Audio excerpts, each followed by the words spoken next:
This is CBC Winnipeg News.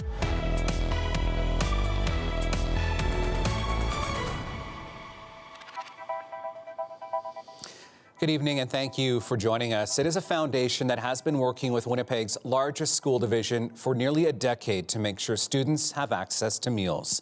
But the Schrader Foundation and the Winnipeg School Division are parting ways.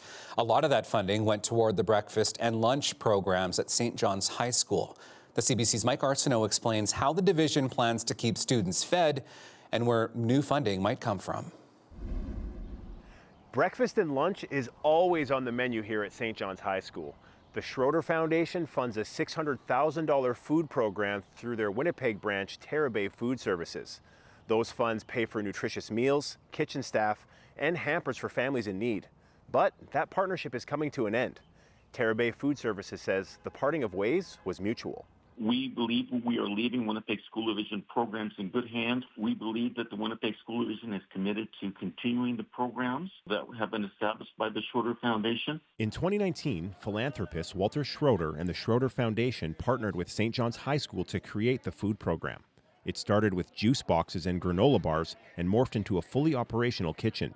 The foundation also funds an outreach team, more than $200,000 in bursaries, a homework club, and a dinner program. Brothers says it's invested roughly $1 million into St. John's in the last year alone. We have accomplished very meaningful things in Winnipeg School Division, and it's time to expand the foundation's work into other areas of Winnipeg. Brothers says they plan to set up a similar program in another division, but couldn't say where as of yet. The Winnipeg School Division says the division has secured the funds needed to maintain the programming. We're very confident that we'll be able to continue those services, and actually the current system that exists for lunch program, there is a cost for students, and we're going to be able to make that free for all students. Henderson says a combination of provincial funding, federal funding, and new community partners will cover the cost of the current lunch program. He says other things the foundation funded, like tutor support and bursaries, will still be available as well, but added the bursaries will be distributed using a different model. Mike Arsenault, CBC News, Winnipeg. The Manitoba government says its Commissioner of Teacher Misconduct has been fired for living out of province. Premier Wab Kinew says he recently learned that Bobby Taché was working from Florida. Last year, the former teacher-turned-union executive became the province's first independent education commissioner. The office investigates misconduct, issues penalties, and produces disciplinary reports. What's been described as a resignation was actually a firing. We said, you cannot be in Florida. We're here, the kids are here, the teachers are here, the commissioner needs to be in Manitoba. The province says it is now searching for her replacement. Meantime, the province has granted some Manitoba school divisions more time to conduct a review of their teachers' credentials. The education minister issued the order after a teacher faced child exploitation charges last year. The man was also found to be working at Steinbach Regional Secondary School without a required limited teaching permit. The deadline for divisions to review their staff was March 27th. Hanover School Division says its review is complete and all teachers comply. One expert in education administration says school divisions must review staff regularly to increase accountability. I do think it would be beneficial if the government were to make this an annual practice, because this directive should be enough to ensure that divisions are engaging in recruitment and hiring practices consistent with the Public Schools Act when it comes at least to the certified teachers in the province. The province has granted a small number of school divisions extensions to complete their reviews. It says it is not initiating its own review into school division records. Manitoba is bracing for a new wildfire season that may start in just a few weeks' time. As crews prepare, they are training on how to deal with heavy smoke exposure. But one other jurisdiction has been also focusing on improving the protective gear offered to those on the front lines. And as the CBC's Santiago Arias Orozco shows us, following those steps in Manitoba is not that easy. Wildfire smoke settles in northern Manitoba, a mixture of fine particulate matter and noxious gases covering the air, health harming for those inhaling it, including crews on the ground working to put fires out. So we know that when you're exposed to high levels of this, that there's an increased risk of having a heart attack, a stroke, and a worsening of your lung disease. For wildland firefighters, dealing with smoke is part of the job, but with wildfire risk expected to be above or well above average this summer, exposure to bad air quality is concerning. I think the best recommendation we can give is to just try to limit your exposure as best you can, and that's difficult in certain conditions. Manitoba is planning to offer firefighters N95 masks like this for fire protection. Still, it can protect you from a deadly gas like carbon monoxide. The union representing firefighters is open to exploring better gear as long as it doesn't get on the way of firefighting. Every time we put a little bit of a barrier, and then you have that barrier every day, it builds up and it wears them down, like where they could maybe be more effective or less tired because there's something that's slowing them down rather than helping them do their job and keep them safe, right? Manitoba's Natural Resources Minister says he wants to protect staff, but the Wildfire Service has also raised issues with wearing masks, like heat exhaustion and difficulty breathing. British Columbia looked at those concerns for its own personnel, and in 2024, it started offering a specialized mask for firefighters, some with cartridges for gas filtration. They feel very different to wear, they're different to pack, to breathe through and communicate through. Using them is optional, and it isn't the only resource needed to protect workers. Crews are rotated on smoky areas and set camps on clear air spaces. It's not about finding one silver bullet to reduce exposure. It's about doing sort of as many things as possible where they make sense and reducing that burden of exposure over the course of a worker's lifetime at work. As for Manitoba, the government will continue training workers on how to work in heavy smoke and use other measures to protect firefighters' health this season. Santiago Arias Orozco, CBC News, Winnipeg. A woman was taken to hospital after police say she was hit by a car in West Winnipeg last evening. It happened before 5 p.m. on Country Club Boulevard, just south of Portage Avenue. Police say the 69-year-old woman was rushed to hospital in critical condition and later upgraded to stable. Police say the driver of the vehicle stayed at the scene and spoke with officers. Police ask anyone who may have dash cam, security, or cell phone video from around the time of this incident to contact investigators. News that it reached a new 3-year deal with the union representing 22 workers. The strike began February 23rd, affecting snow clearing, ditch maintenance, and landfill services. McGregor says the employees returned to work today. Wages and the length of the contract were the biggest sticking points. Contract details have not been released. New job numbers from Statistics Canada show modest growth last month, a small offset to the sharp losses that were seen earlier this year. In March, employment rose by around 14,000 jobs. Those gains were barely enough to counter the more than 100,000 job losses in the first 2 months of the year. The growth was led by part-time work, along with a high unemployment rate, weak full-time job numbers, and which can indicate a slack economy. In Manitoba, the jobless rate came in at 5.6% last month, the third lowest among the provinces. The Manitoba government says that equates to an addition of just under 11,000 jobs. All right, it's time for a first check on our weather forecast as we head into a weekend in which we have been teased all week with some warmer temperatures, at least in the southern part of the province. Let's get a first check on our forecast now with weather specialist Khalil Hassanelli. So Riley, this is a picture of what we have coming up over the next little bit. Through the overnight hours, it's actually going to be cooling down a lot. It's getting down to -2 through the overnight hours. As we go through Saturday, it's going to be actually nice and sunny. That might be your day to get out and enjoy everything because by Sunday it is going to be wet. So let's take a look at what we're expecting. So overnight it is getting down to -3. Not really expecting any wet weather or any rain or of any sort, and also light wind. So -3 through the overnight hours. Heading out tomorrow morning, looking like 1 degree is going to be the high right around 8 o'clock in the morning. Very cold wind chill. And then tomorrow by the afternoon, a pretty fair sky, getting up to a high of 9 degrees, but it is going to be a little bit more blusty. Okay, thanks so much, Khalil. Still ahead for us tonight, we will bring you the very latest from Winnipeg City Hall, including how a number of city properties could be changing hands. That and much more still ahead. Stay with us.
Welcome back. A number of city properties, including a downtown back lane and a former pool, are up for discussion at City Hall.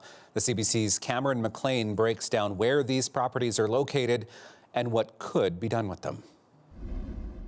I'm standing in the back lane behind the Marlborough Hotel between Gary and Smith Streets, a space the city is now considering closing off to the public.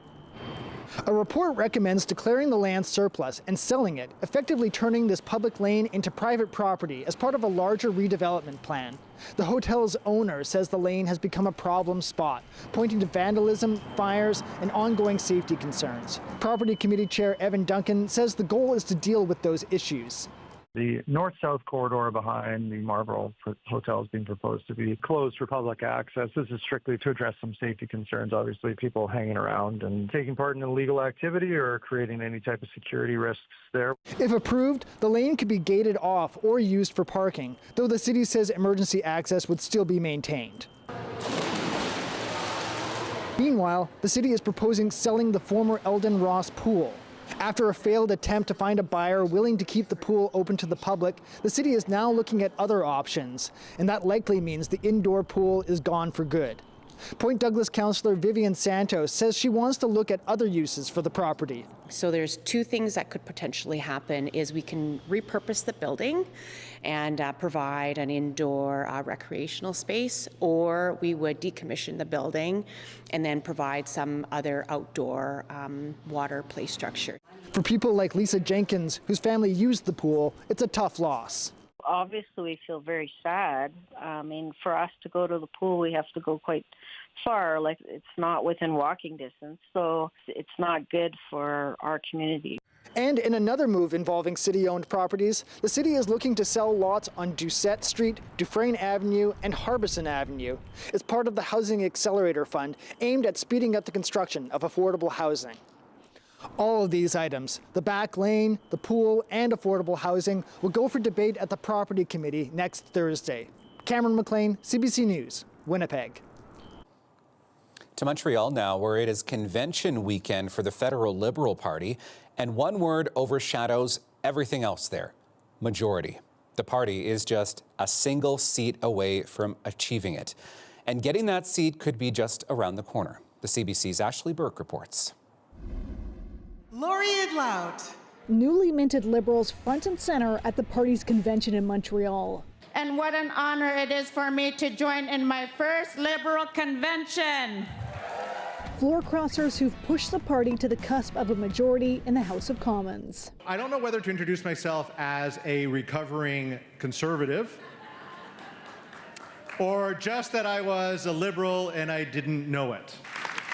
Delegates here watching to see if any other MPs sources say the party's in talks with defect this weekend. Haven't looked back and have slept well every night. Or if the Liberals hit a majority on Monday from by-elections in 2 Liberal strongholds and a competitive race in Quebec.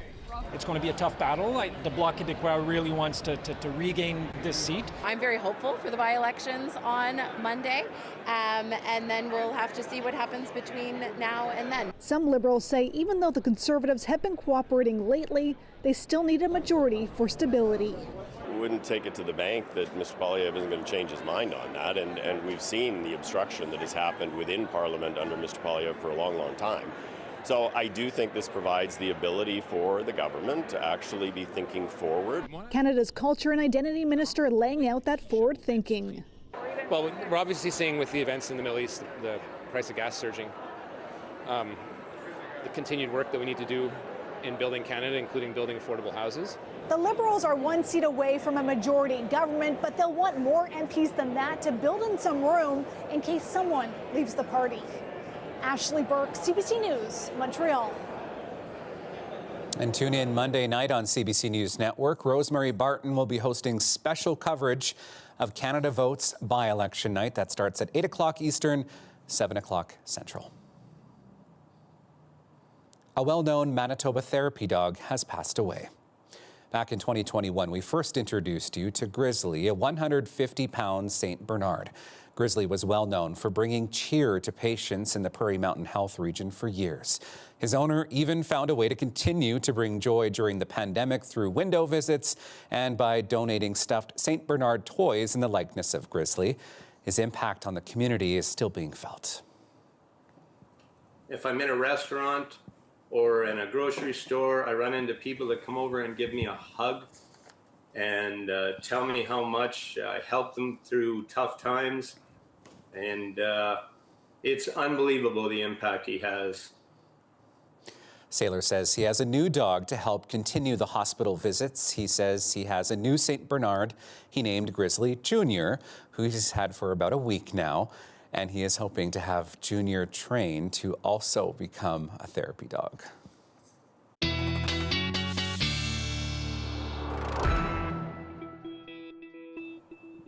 And what a cutie Junior is there. Hopefully Junior doesn't mind the mucky, sloppy weather. You might need a bath after we get through some of that Spring Lake weather. For a check on our Manitoba forecast, let's bring in weather specialist Khalil Hassanelli.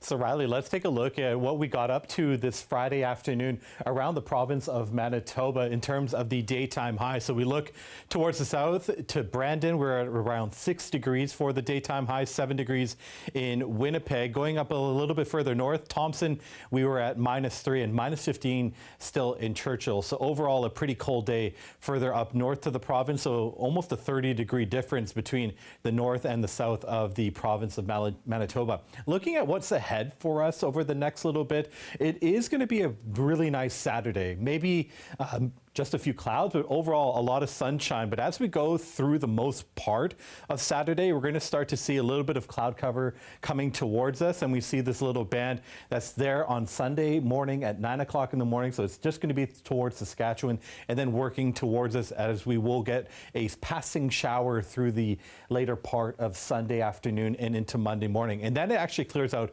quite nicely. Looking at wind gusts, it's going to be up and down through different parts of the day. So we look towards the southwest of the province, there's going to be some pretty high gusts, but towards Winnipeg, it's actually going to be quite calm. So nothing too bad. And as we go through Saturday, it does start to pick up, and you're going to notice quite heavy winds, looking at 60-kilometer-an-hour gusts through Winnipeg on Saturday. So that's going to make it feel a lot colder. We're getting up to 9 degrees for the high tomorrow, but it is going to be feeling a little bit colder than that, once again, because of those strong wind gusts.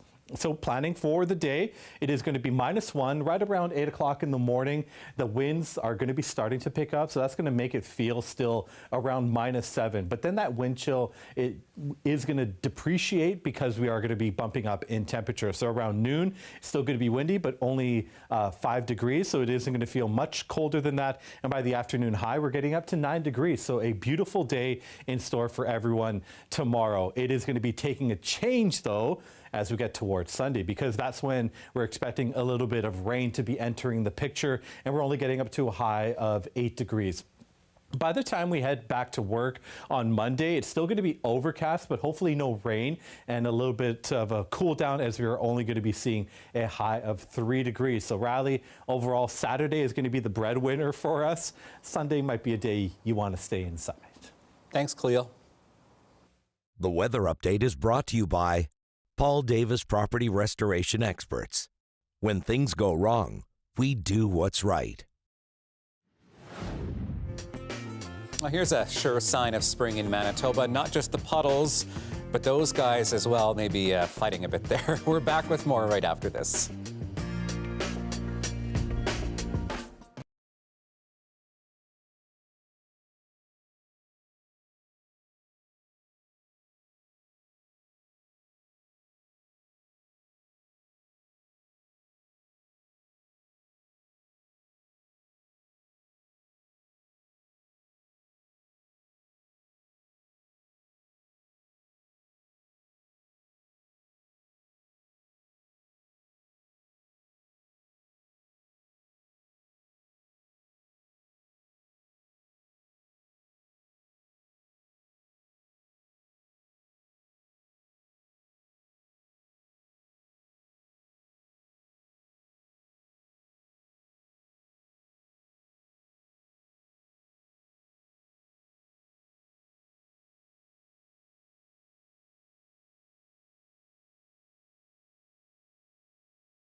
We are less than an hour away now from the return of the capsule containing the 4 Artemis II astronauts.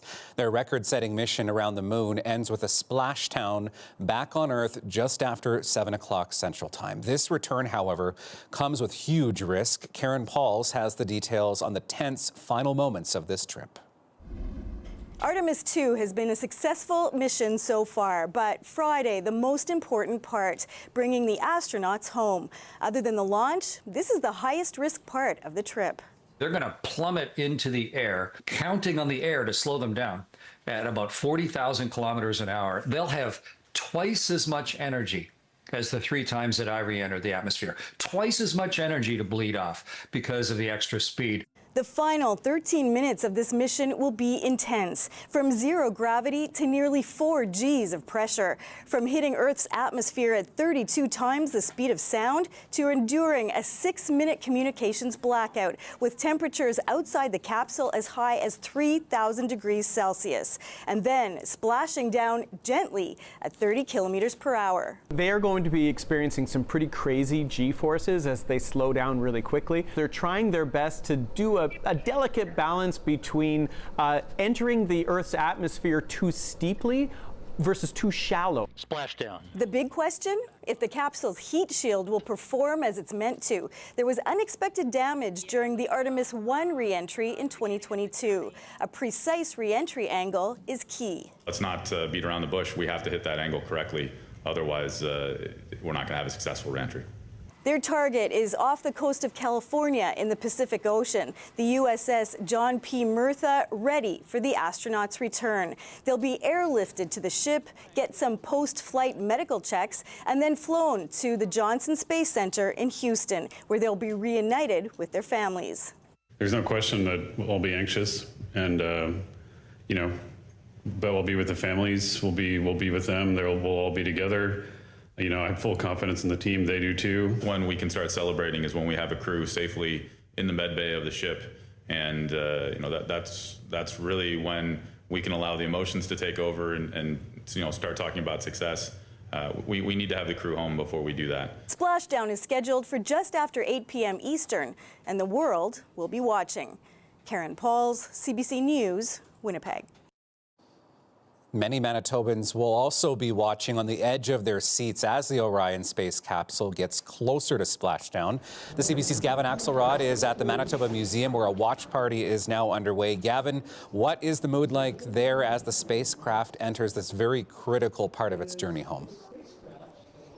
Yeah, Riley, it's the countdown to splashdown here at the Manitoba Museum, and we've been seeing people running around wearing their NASA shirts, NASA logos. They're handing out some pretty cool free swag at the front door, which consists of the patch that Jeremy Hansen's wearing and some pins as well. But the hype isn't just limited to here at the museum. All week, we've been hearing from students and teachers. I was at a science fair actually reporting earlier in the week, and we talked to some other kids about Artemis II as well.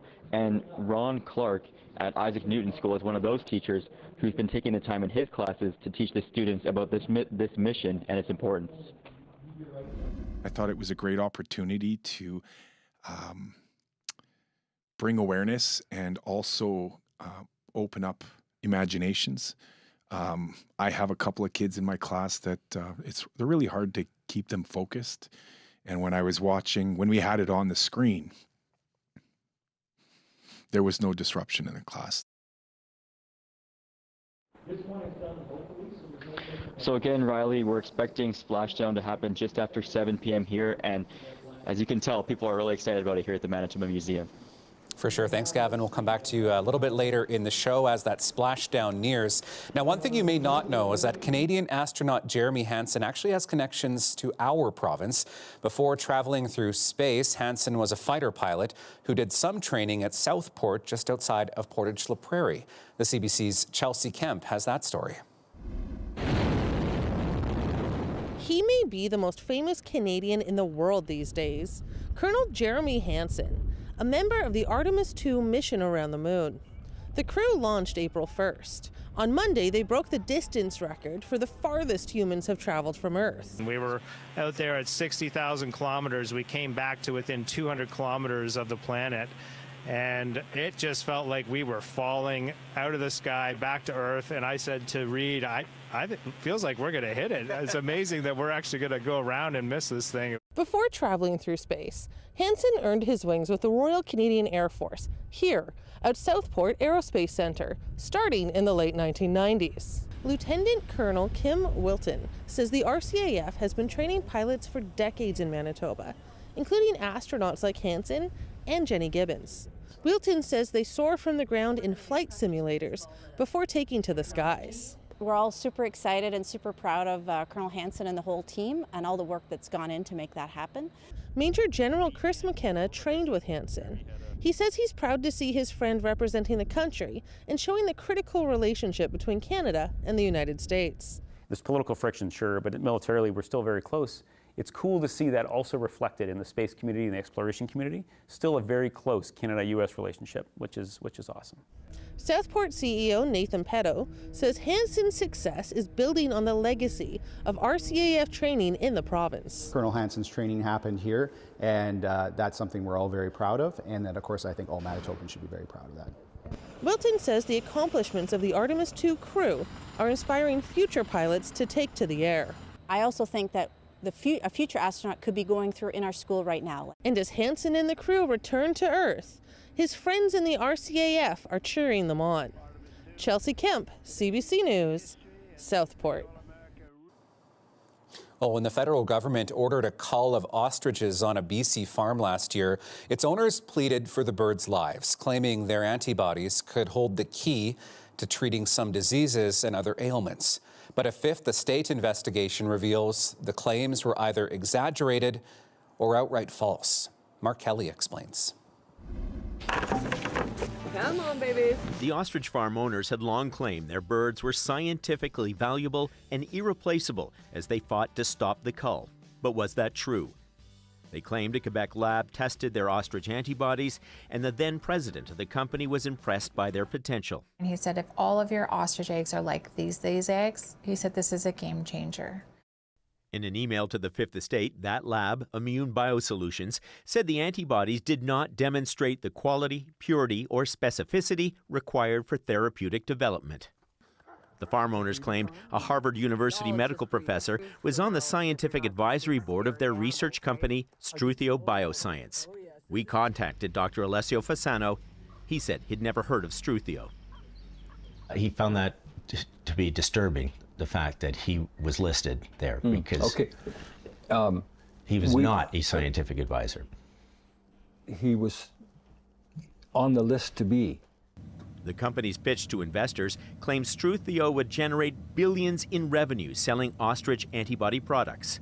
Dr. Lyle Oberg, former Alberta finance minister, is on the Struthio board, but within 5 years they expected revenues of $2.2 billion. Do you consider that to be realistic? No. So unfortunately, I didn't agree with the business plan. I don't agree with that kind of escalation in the numbers. I found the Struthio Biosciences business plan, which was the best description of the scientific work that they were undertaking. And I think calling it scientific work is quite generous. What would you call it? I call it a scam. And in the end, due to the long legal challenges, the cull of these so-called irreplaceable birds cost the Canadian taxpayer almost $7 million. Mark Kelly, CBC News, Edgewood, BC. You can watch the Fifth Estate's investigation, The Ostrich Con, tonight at 9 p.m. on CBC Television and on CBC Gem, or you can watch it on YouTube. An investigation by our colleagues at Radio-Canada has very quickly led to a class action suit. It's about the purity of some maple syrup. Sarah Levitt shows us how it all started with one reporter's discerning taste buds. It started with some maple syrup at breakfast. Just one bite in, Gaëtan Pouliot, a journalist with Radio-Canada's Enquête program, noticed something was off.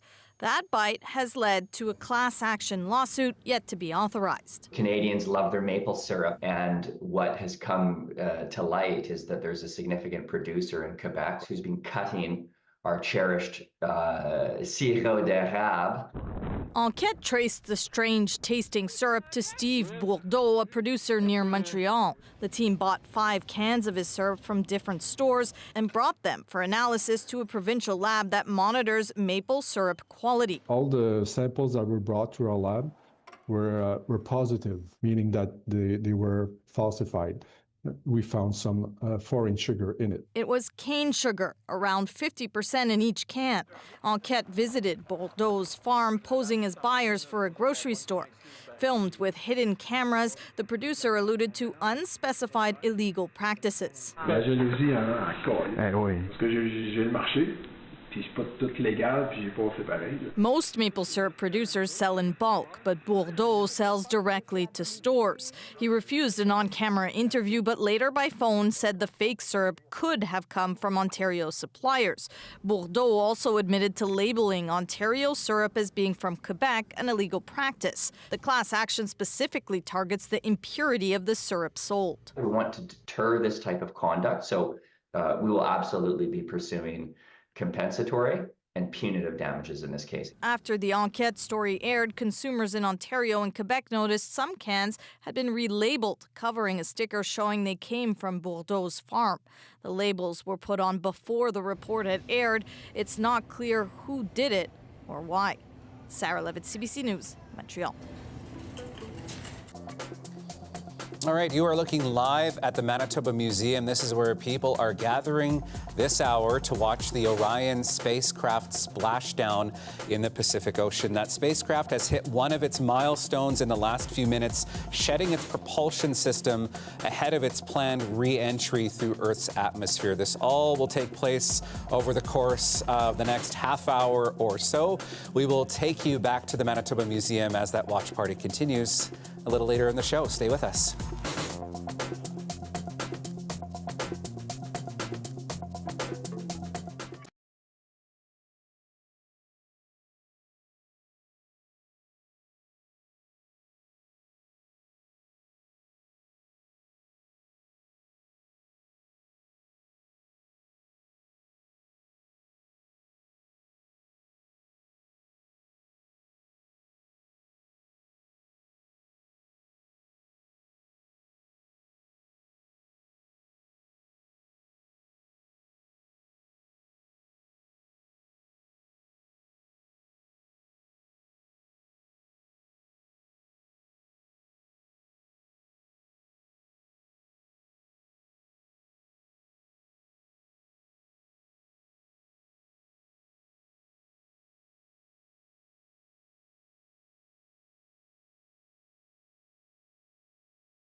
With the turn of the season, Flin Flon's new big winter project is now just a puddle of memories.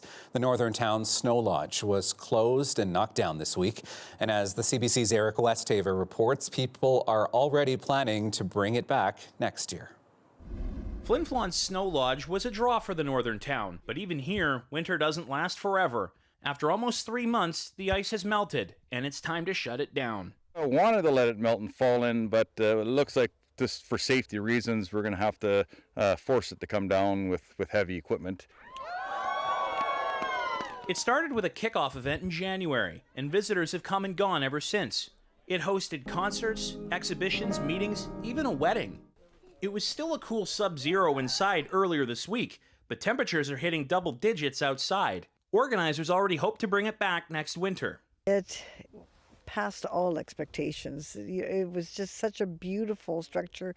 The lighting, the people, sense of place inside of it, the artwork, the community. Based on the excitement of the people I've met in the community, they're really looking forward to us doing it again next year. A weekend-long festival was supposed to be the official closing, but popular demand and a cold snap kept it open a bit longer. There was our community that came in and out for those 3 days, and so it was just a lovely community hug. Not everything went smoothly for the Snow Lodge this year. On the first weekend, somebody stole a door off of it. It was later found and put back on, but it might have inspired the organizers to start a brand new tradition. We're going to always have like a door ceremony, we'll have to get the RCMP to bring the door. It'll be the beginning of the Snow Lodge every year, so we're grateful for little miracles like that. Planners hope to expand the project each winter. It'll take fundraising and donations to do it. That work will start later this year. Eric Westhaver, CBC News, Flin Flon. The weather update is brought to you by Paul Davis Property Restoration Experts. When things go wrong, we do what's right.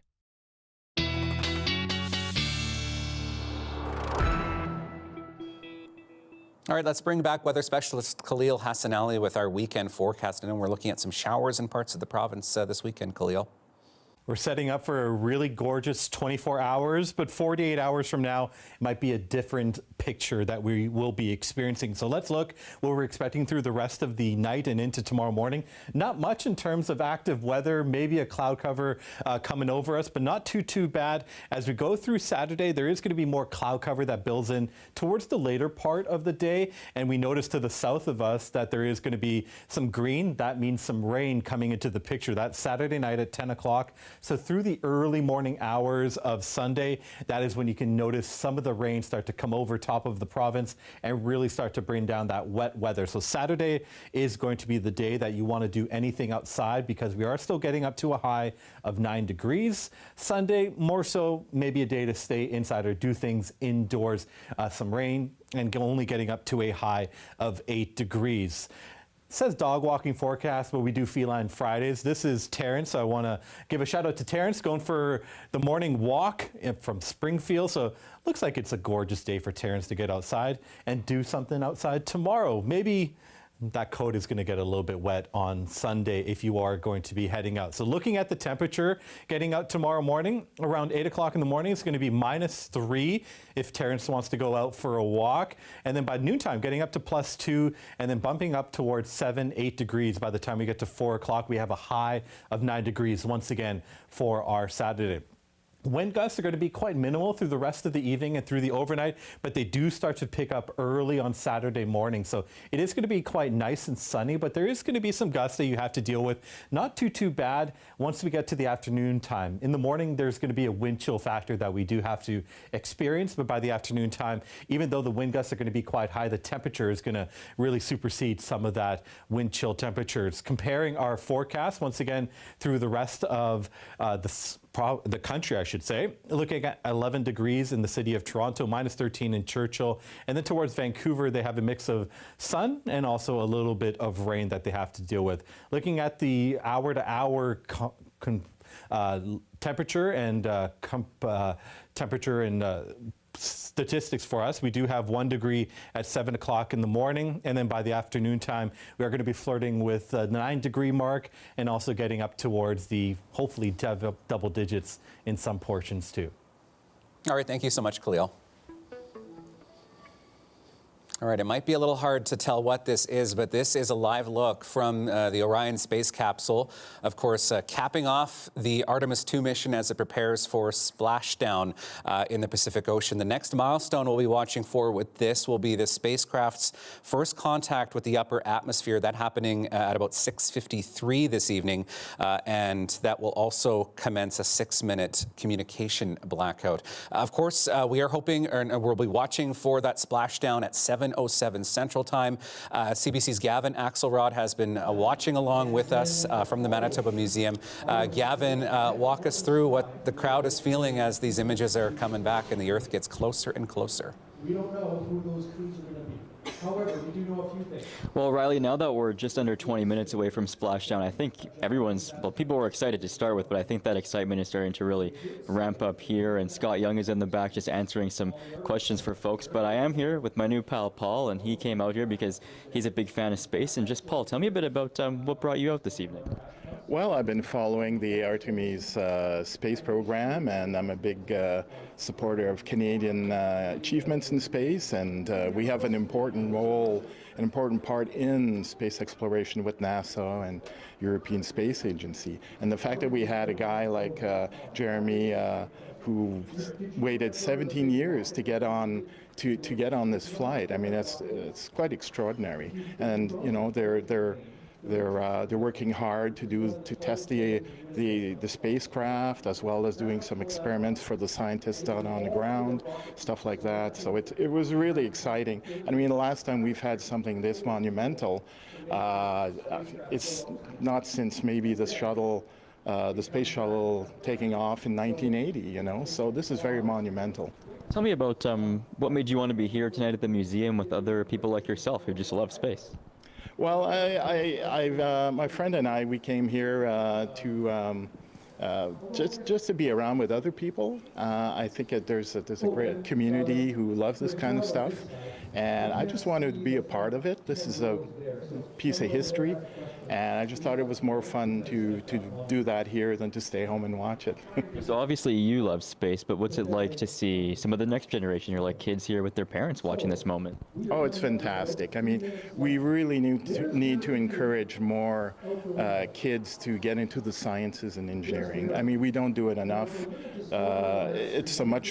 It's needed. We need these future problem solvers for humanity, not only the space program, but solving problems on Earth. And it all starts here with kids being excited about science, space, engineering, that kind of thing. As you've been watching the mission, what's been your favorite part so far of what you've seen? That's a good question. I think the liftoff was quite exciting, but also seeing Jeremy Hansen, talking to people, and when he talked about how they wanted to name some of the craters on the far side of the moon, and he was very emotional about it because he knew these astronauts very well. They trained together for years, so there was a nice human element to the whole thing, and it's just fantastic just seeing the Canadian flag inside the capsule. It's fantastic. How proud are you as a fan of space and as a Canadian to see a Canadian part of this mission?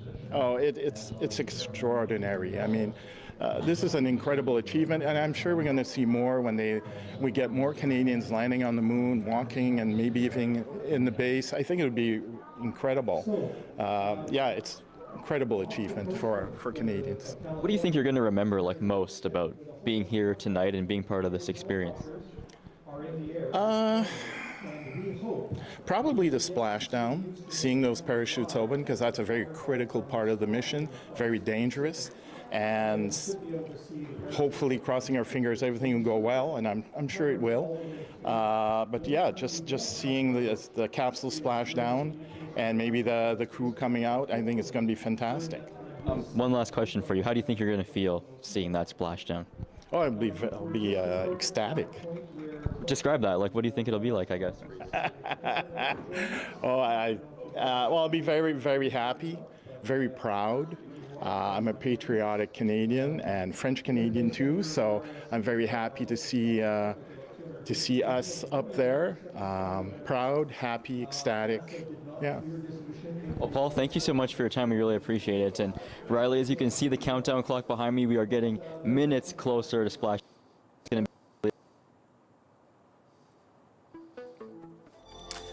All right, let's just go ahead to take a look at these extraordinary images. Some of the last that we'll see from the Orion spacecraft as it gets ready to enter Earth's atmosphere, named Integrity. This is what the crew named this space capsule as it comes back toward Earth, capping off what has been nothing short of the trip of a lifetime for Reed Wiseman, Victor Glover, Christina Cook, and Canadian Jeremy Hansen, of course. And what a treat it has been for all of us to be able to watch this in virtually real time as well over the last 10 days. We'll keep an eye on this shot for you. We'll come back to it if we can toward the end of the show here. We're back right after this.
Welcome back. A Saskatchewan man is adding adventure to his life by flying and helping a few furry friends along the way. He is a volunteer pilot with Canadian Wings of Rescue. This is Paul Ricklefs. For more than 12 years now, the private pilot has been helping rescue animals in the North and dropping them off to their new forever homes. Rick Lefts has done more than 40 rescue trips for Canadian Wings of Rescue. He says giving those animals, mostly dogs, another chance at life is the best part of the role. You know, they're usually in the northern communities and where there's not a lot of demand for strays or rescues, I guess. So taking them down to places, you know, Calgary and Edmonton and Winnipeg, even BC, with some in Ontario as well, just to get them another chance at finding a family is pretty rewarding. The organization is looking for more volunteer pilots to help transport animals.